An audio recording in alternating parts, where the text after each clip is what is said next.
전혀 본인에게 책임이 없는 것 같아요. 완전히 다른 업무를 해달라고 권유를 받은 것부터가 좀 파견 근무의 형태가 아닌가 싶은데 이렇게 해도 되는 건가요? 그건 안 되는 거죠, 원래는. 마치 정규직을 시켜줄 것인 양 열정페이를 요구하고 있다는 거죠.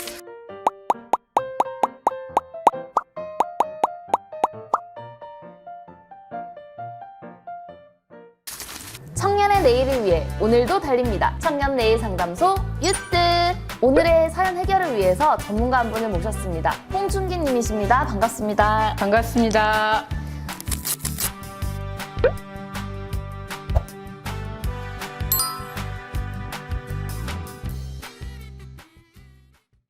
네, 홍준기 님께서는 어떤 일을 하시는지 간단하게 소개해 주시겠어요? 네, 저는 대전광역시 노동권익센터에서 일을 하고 있고요.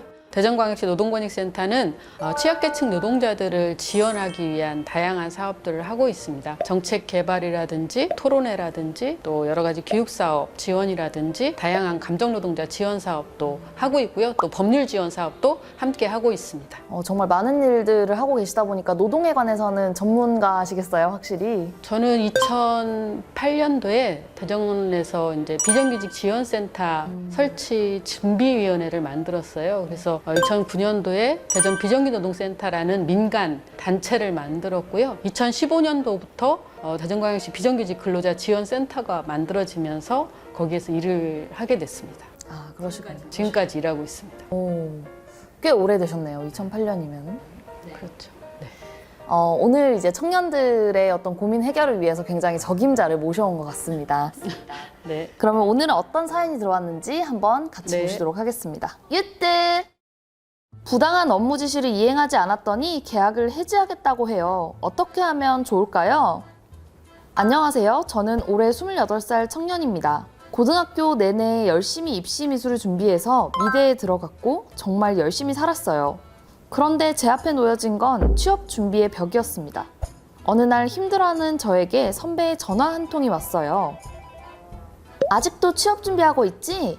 우리 회사에서 계약직을 뽑는다는데 너 한번 지원해 볼래? 우리 회사 괜찮아. 정규직 전환되는 사례도 왕왕 있어. 전화를 받고 저는 고민이 되었어요. 취준 때문에 적성에도 안 맞는 토익, 자격증 이런 거 공부하느니 일단 계약직으로 들어가서 정규직 전환을 노려보자고 다짐하고 면접을 봤습니다. 결과는 합격이었고 저는 저를 뽑아준 회사가 정말 고마워서 정말 열심히 다녔어요. 물론 계약직이어서 하는 디자인이라고는 사소한 수정 작업이나 웹사이트를 보완하는 것 정도였지만 최선을 다해서 일했습니다. 야근도 마다하지 않았어요. 그렇게 한 6개월이 지났을까요? 어느 날 팀장님이 저를 부르시는 거예요. 정민씨, 우리 계열사 중에 홍보회사 있는 거 알죠? 거기서 책자를 제작하는데 한 달 동안 서울에서 일할 취재 보조가 필요하다네. 혹시 한 달간 서울에 가서 취재 보조 일을 할 수 있을까? 저는 정말 당황스러웠어요. 취재라는 건 제가 단 한 번도 해본 적이 없었던 일이고 거쳐도 옮기기가 어려웠거든요. 당장 답변을 드리기 어려워서 생각해보겠다고 말하고 회사를 추천해줬던 선배에게 전화를 걸었습니다. 선배, 취재보조 일을 갑자기 저한테 시키셔서요. 혹시 이 일이 어떤 건지 알 수 있을까요? 아, 팀장님 또 그러시네. 자꾸 왜 계열사 일을 우리 계약직 시키는 거야. 정말 한 달 동안 집만 나르는 일이라서 안 하는 게 나을 것 같은데? 한번 생각해봐. 저는 처음 해보는 일이라 자신도 없고 또 선배가 말한 일은 쉬워 보이지도 않아서 조심스럽게 거절을 했어요. 팀장님도 알겠다고 하셨고 그 일은 그렇게 해프닝처럼 넘어갔습니다. 그런데 어느 날 팀장님이 또 저를 부르시더니 정민씨, 아무래도 이번에 재계약은 힘들 것 같아요. 그 정민씨가 좀 뭐랄까 근성이 부족하다고 할까? 하여튼 그렇게 되었어. 저는 그 말을 듣고 한동안 자리에서 멍하게 있을 수밖에 없었습니다. 제가 뭘 잘못한 걸까요? 저는 맡은 업무는 정말 열심히 했고 다른 팀원분들께 인정을 받기도 했습니다. 이전에 팀장님께서 시킨 취재보조 일을 거절한 것 때문에 재계약이 되지 않은 걸까요? 계약직이 정규직 전환을 꿈꾸는 건 정말 터무니없는 것이었는지 알고 싶습니다. 네, 이런 사연이 저희 상담소로 왔는데요. 이 사연자의 상황을 해결하기 위한 어떤 조언 같은 게 있을까요? 일단은 두 가지를 말씀을 드릴 수 있을 것 같아요. 하나는 지금 근로계약서를 작성을 했고 계약직으로 들어가셨어요. 그런데 회사에서 계약 계약한 내용과는 다른 업무를 요청을 했고 이걸 거절한 상황이고 근데 이제 재계약이 되어지지 않은 이런 상황이라고 볼 수 있는데 우선 근로기준법 위반의 소지는 없습니다. 이 상황으로 봐서는. 근데 다만 이분이 가지고 있었던 어쨌든 열심히 일을 해서 정규직 전환을 한번 노려보겠다는 희망을 가지고 들어가신 거잖아요.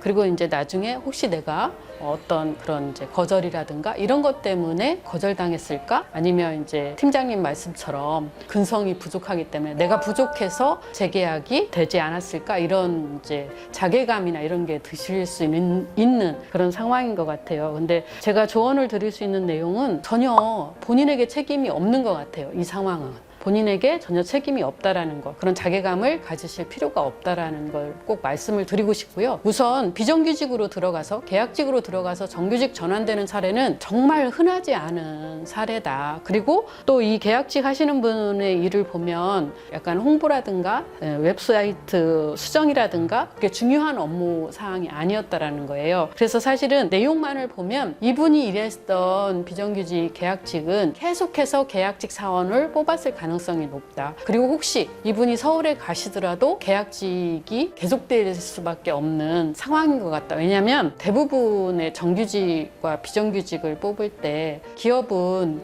이윤 추구가 목적이거든요. 정규직과 비정규직의 차이를 두는 이유는 임금 문제예요. 비정규직이 대부분이 다 최저임금을 받고 있는 상황이고 그렇기 때문에 사실은 이분들이 가지고 있는 대부분의 기업들은 비정규직을 뽑을 때 마치 정규직을 시켜줄 것이냐 열정페이를 요구하고 있다는 거죠. 그렇지만 우리나라 법에 기간제법이 있고 파견법이 있는데 2년 이상 일을 하면 정규직으로 전환이 돼야 돼요. 그래서 대부분의 비정규직을 뽑는 회사들은 1년, 2년 미만으로 다 계약을 하고 있고 재계약률은 거의 높지가 않아요. 이게 현실적인 상황이다. 그래서 이분이 내가 일을 잘 못해서거나 아니면 나의 근성이 부족해서거나 내가 재계약이 안 됐구나 이렇게 생각하실 상황은 아닌 것 같다. 분명하게 말씀드리고 싶은 건 이 회사가 계속해서 비정규직을 계속해서 계약직을 사용하는 회사의 가능성이 높다라는 것이고 우리 청년들이 가장 큰 고민들이 어쨌든 열심히 일한 만큼 인정받고 그만큼 임금이라든가 처우라든가 고용 안정까지도 이어질 수 있었으면 좋겠다라는 희망들을 가지고 있는데 사실은 우리 사회가 그렇게 우리 청년들에게 좋은 일자리를 제공하고 있지 못하는 그런 한계가 있다라는 것 말씀드리고 싶고요. 사회적 구조적인 문제이기 때문에 이 청년 개인의 문제는 결코 아니다. 오히려 이런 부분들에 있어서 사회적 문제를 인식하고 나에게 더 맞는 일자리를 다시 고민해 보시는 것이 현실적인 상황 판단인 것 같습니다. 근데 이제 이 글에 사연을 보내주신 분 같은 경우에는 조금 계약직이어서 덜 중요한 업무를 했다고 하시는데 지금 비정규직으로 선발되시는 분들, 일을 하시는 분들 중에는 동일 노동을 하면서도 비정규직으로 채용되는 경우도 많이 있잖아요. 그렇죠. 근데 이런 경우를 어떻게 뭔가 입증을 하거나 해서 전환이 된다든지 계약을 연장할 수 있는 그런 방법이 있을까요? 그거는 쉽지는 않은 것 같아요. 네. 예를 들면 이제 기간제법을 고용할 수 없는 파견 노동자를 고용할 수 없는 직종들이 있거든요. 그런데 그것 외에는 사실은 이제 정규직에 똑같은 일을 하고 있는 사람이 있다 치더라도 현재 법적으로는 기간제로 들어가서는 그 기간이 만료되어지고 계속 근로를 하고 있지 않은 상황이라면 사실은 계약 종료 상황이기 때문에 쉽지 않은 상황이죠, 사실은. 근데 제가 이제 또 들으면서 이 서울에 가서 완전히 다른 업무를 해달라고 권유를 받은 것부터가 좀 파견 근무의 형태가 아닌가 싶은데 이렇게 해도 되는 건가요? 그건 안 되는 거죠, 원래는. 어쨌든 이 노동을 할 때 가장 중요한 게 근로계약서예요. 우리가 어쨌든 취업을 하더라도 가장 먼저 쓰는 게 근로계약서거든요. 근로계약서에는 노동기간, 노동시간, 노동장소, 업무 내용, 임금, 휴가 등의 내용을 기록을 하게 되어 있어요. 그래서 근로계약서 위반 사항 같은 경우에는 미작성 시에는 또 500만 원 이하의 과태료를 물게 되어 있거든요. 그만큼 중요한 게 근로계약서예요. 이분 같은 경우에도 근로계약서에 근로기간이 있을 거고 시간이 있을 거고 업무 내용과 업무 장소가 있을 거예요. 그런데 서울로 파견을 간다는 업무 장소가 변경이 되는 거잖아요. 또한 업무 내용이 지금 변경되는 거잖아요. 이분은 웹사이트 홍보라든가 이런 것들을 하는 업무로 계약을 하고 들어갔는데 지금 이제 책자 보조 업무를 다시 받은 거기 때문에 사실은 이 경우에는 근로계약서를 다시 작성해야 되는 상황이고요. 그래서 근로계약서를 위반한 사례들은 근로기준법 위반 사항으로 반드시 처벌할 수 있다라는 있다라는 점 아시고 근로계약서를 작성을 할 때 내가 어떤 업무에 어떤 일을 하는지 이런 것들을 꼼꼼히 살펴볼 필요가 있겠다라는 생각이 듭니다. 그러면 근로계약서가 어쨌든 업무를 시작하기 전에 가장 중요하게 봐야 할 것이라고 말씀해 주셨는데 근로계약 전에 이제 반드시 알아야 되는 것들이 있을까요? 근로계약서 전에 반드시 알아야 될 사항들은 제가 아까 말씀드렸던 것처럼 근로계약서 자체를 잘 써야 된다라는 거고, 그리고 이제 물론 근로계약서가 법적 효력이 있는 계약서인 거예요. 그런데 근로기준법에 위반되어지는 근로계약서는 무효입니다. 예를 들면 하루 8시간 주 40시간 일을 해야 되는데 이거를 위반했다라든지 최저임금을 위반한 임금을 체결한다든지 뭐 한 달 만근을 하면 하루에 연차가 발생을 하는데 이런 연차 자체가 우리 회사는 적용되지 않는다든지 이런 거를 근로계약서에 작성을 했다면 그 근로계약서 자체는 무효가 됩니다. 그래서 기본적으로 우리가 이제 주당 노동시간이라든지 이 최저임금이라든지 연차 휴가라든지 이런 사항들은 체크하시는 게 중요합니다. 그런 게 이제 무효한 계약서라는 걸 알게 됐을 때 이것을 어디에다가 뭐 신고하거나 알릴 수 있을까요? 노동청에 일단 고발하시면 됩니다. 네, 알겠습니다. 이 사연을 보내주신 분도 사실 근로계약에 위반되는 사항이 있었던 건 아니지만 어떤 부당한 제안도 좀 받으셨고 계약이 재계약이 되지 않아서 굉장히 힘드신 것 같은데요. 이렇게 이제 불안정한 일자리 때문에 어려움을 겪는 청년들에게 한마디 해주실 수 있을까요? 일단 아까 말씀드린 것처럼 우리 기업의 제일의 목적은 이윤 추구입니다. 기업은 이윤을 추구하는 단체인 거거든요. 그래서 우리 기업이 나를 위해서 나의 고용 안정, 나의 임금 인상, 나의 처우 개선을 위해서 뭔가를 해주겠지라는 막연한 기대감은 사실은 우리 사회에서 쉽지 않은 상황이고요. 기업이 이윤 추구만큼 중요한 부분들이 기업의 이미지잖아요. 그런데 우리 사회가 기업의 이미지가 얼마나 좋은지를 평가를 할 때 기업의 사회적인 역할이라든지 이런 부분들을 평가하지는 않아요. 그래서 대부분의 기업들이 제일의 목적을 이윤 추구에만 보고 사회적으로 기업의 역할에 대해서는 후순위로 보는 경향들이 굉장히 많거든요. 사회에서 인식이 우리 기업들이 만드는 제품이라든지 구입을 할 때 평가 기준이 저 기업은 고용 안정도 하고 저곳에서 일하는 노동자들을 제일로 존중해주고 이런 노동인권이 보장되어지는 기업이야. 그랬을 때 우리 국민들이 그 기업에 대해서 더 사랑하고 판매량을 늘려주고 이렇게 한다면 기업은 이윤 추구만큼이나 중요하게 생각하는 게 기업의 이미지가 되겠죠. 그래서 사실은 청년들이 나의 노동에 대해서 지금 비정규직의 문제를 어떻게 개선을 해야 되나 할 때 근본적으로 생각해 봐야 될 문제가 있어요. 그건 뭐냐면 우리 사회가 얼마나 노동 존중 사회인지를 한번 봐야 된다는 거죠. 예를 들면 나의 노동, 미래의 노동은 그것을 안정적으로 보장받기 위해서는 사회적인 인식이 1번으로 돼야 되거든요. 그런 사회적 인식은 어떤 거냐면 우리의 노동이 존중돼야 되고 그만큼 사회적 가치로서의 노동을 평가돼야 되고 그런 기업들이 많아질 때 우리 사회가 더불어 행복한 사회가 될 거다라는 이런 어떤 생각이 있어야 우리 노동에 대해서 인식을 바꾸고 그 노동에 대해서 존중해주는 문화를 함께 만들어주고 연대해주고 노동을 배려해주는 것 이런 것들이 되게 중요하거든요. 그랬을 때 우리 사회가 정말로 노동 존중 사회가 되어지는 거고